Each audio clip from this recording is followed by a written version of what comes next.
Hello students, आज का हमारा जो टॉपिक है वो है पद परिचय। तो पहले हम ये जानेंगे पद किसे कहते हैं। तो शब्द और पद ये दो चीज होता है। शब्द जो होता है वो अपने आप में स्वतंत्र होता है, वो वर्णों के सार्थक मेल से बनता है। लेकिन एक शब्द जो होता है अपने आप में स्वतंत्र होता है, लेकिन वही शब्द जो अलग अलग शब्द अर्थात शब्दों के समूह से जब वो बंद करके एक पद में एक वाक्य में जब वो परिवर्तित हो जाता है तो वाक्य का प्रत्येक शब्द जो होता है वो पद कहलाता है।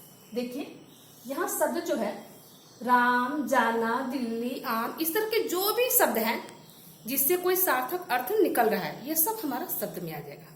पद क्या है? तो जैसे राम खाता है, इसमें राम भी जो है वो पद है। अर्थात यहाँ राम एक व्यक्ति की बात हो रही है, लेकिन वो कोई क्रिया कर रहा है। क्या कर रहा है? तो खाने का काम कर रहा है। खाता भी पद है भी पद है। ठीक है, तो उसमें वो स्वतंत्र नहीं होता है, उसका अपना स्वतंत्र अस्तित्व नहीं होता है। वाक्य में बंद करके वो वाक्य के पूरे अर्थ को वहां व्यक्त करता है।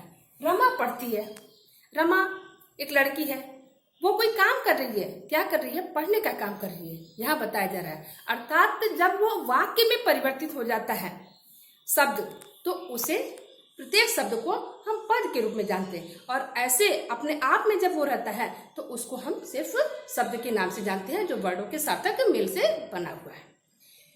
और इसी क्रम में तक हम जानेंगे पद परिचय क्या हुआ। तो पद परिचय अर्थात जो वाक्य में आए जो प्रत्येक शब्द है वो पद कहलाए। तो वाक्य में आए पूरे पूर्ण पदों का या किसी एक पद का व्याकरणिक तरीके से, व्याकरणिक ढंग से उसका पूर्ण परिचय देना ही पद परिचय कहलाता है। देखिए पद परिचय में हम किस किस चीज का परिचय देते हैं, कैसे होता है। तो उसमें हमारा संज्ञा, सर्वनाम, क्रिया, विशेषण और उसके बाद से अव्यय, इतने शब्द का हम परिचय देते हैं।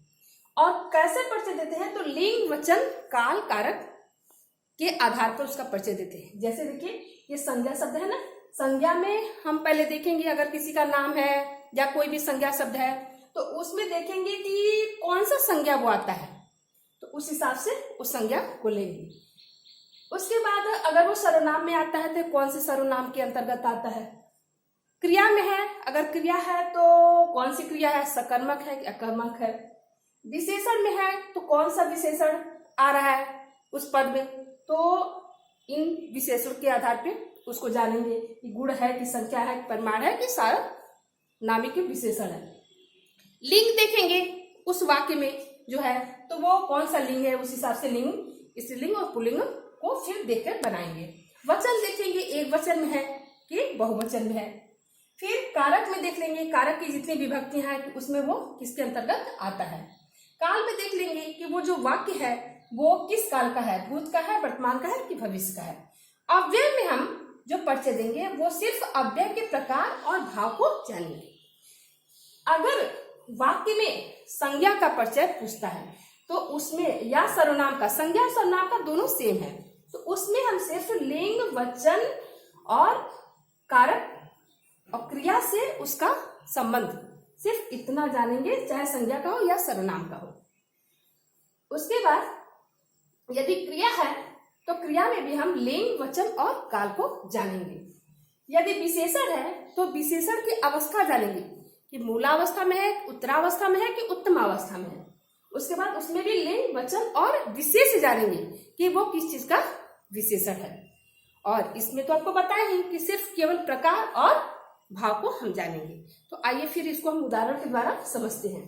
देखिए यहाँ हमारा एक वाक्य है, रानी लक्ष्मीबाई झांसी की रानी थी।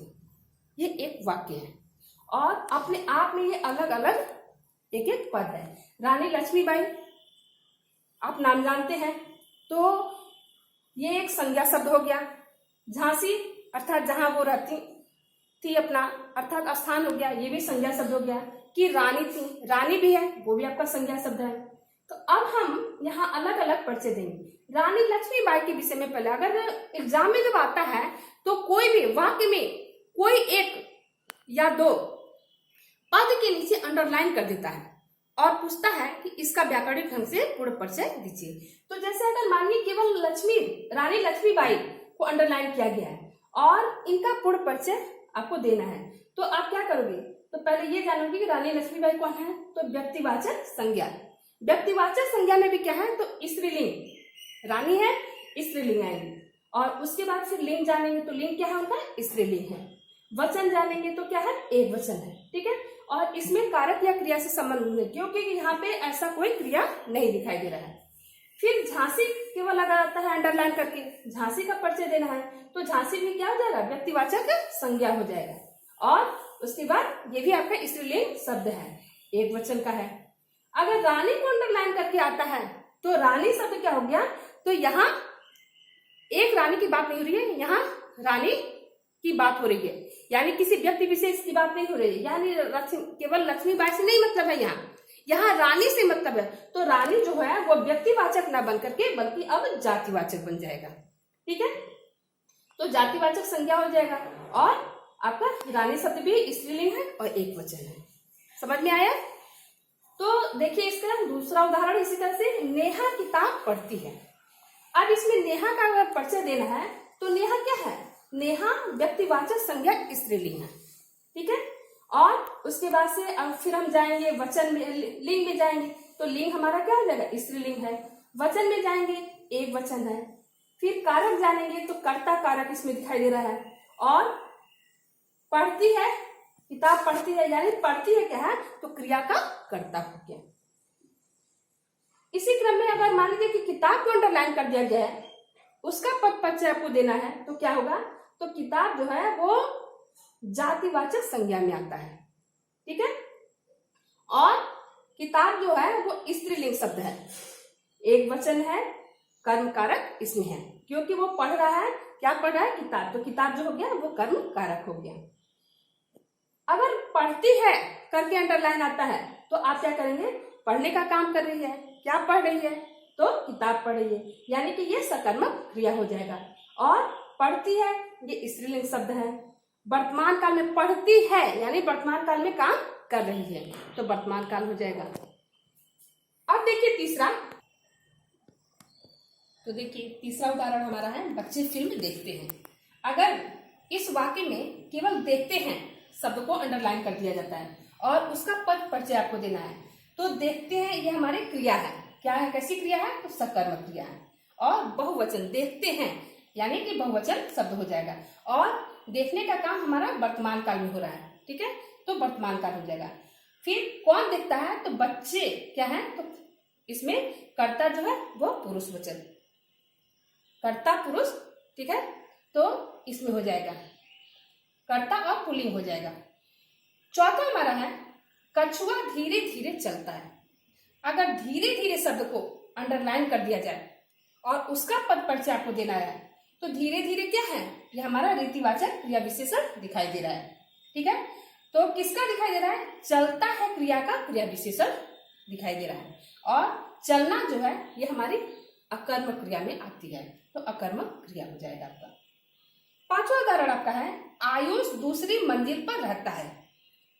अगर दूसरी शब्द को अंडरलाइन कर दिया जाए, उसका परिचय देना है, तो ये दूसरी शब्द क्या है, ये निश्चित संख्यावाचक विशेषण आपको दिखाई दे रहा है, ठीक है। और मंजिल जो है वो विशेषण का विशेष्य बता रहा है, और ये मंजिल जो है इसको बहुवचन में गिनते हैं, इसलिए यह बहुवचन हो जाएगा। छठा उदाहरण है, मेरे घर के उत्तर में एक पार्क है। यदि उत्तर शब्द को अंडरलाइन कर दिया जाएगा और उसका पद परिचय आपको देना है, तो ये दिशा सूचक संबंध बोधक अव्यय कहा जाता है, कि मेरे घर के उत्तर में, यानी कि वो दिशा का संकेत कर रहा है और संबोधक उससे संबंध जोड़ रहा है, अव्यय है आपका। घर और पार्क के बीच में उनके संबंध को बता रहा है। सातवां उदाहरण हमारा है, वह छात्र बुद्धिमान है।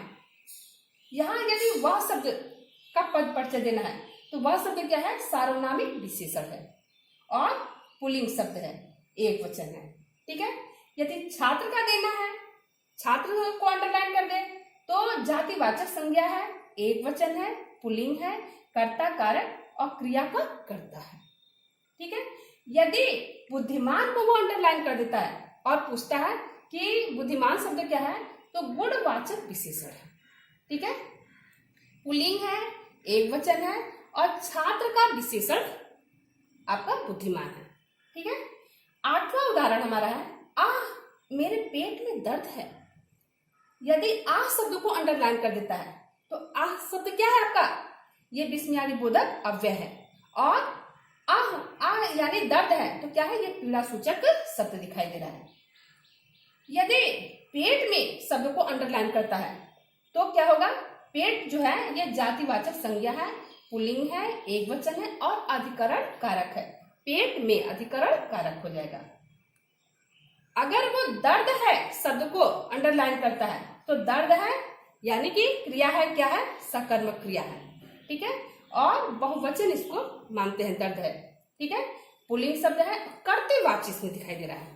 कर्ता किसको दर्द है, तो कर्ता को है। ठीक है, 9वां उदाहरण देखिए, अगर तुम कुत्ते को नहीं छोड़ते तो तुम्हें नहीं काटता। अगर इसमें अगर तुम शब्द को अंडरलाइन कर दिया जाएगा तो ये क्या है, संकेतवाचक समुच्चय बोधक शब्द है।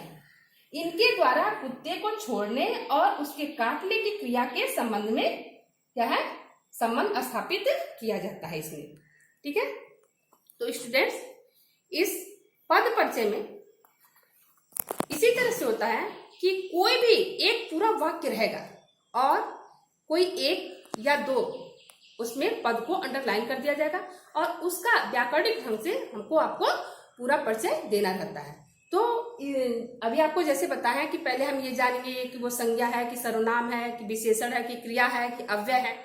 उसके बाद उसमें लिंग, वचन, काल, कारक, भाव, ये जो कुछ है उसके आधार पे हम जानेंगे कि हमें उसमें क्या क्या बताना है। तो इसी को हम पद परिचय करते हैं। पद परिचय कोई बहुत बड़ी चीज नहीं है, बस एक बार समझने का देर है। तो स्टूडेंट्स आज का टॉपिक जो है हम यही समाप्त करते हैं।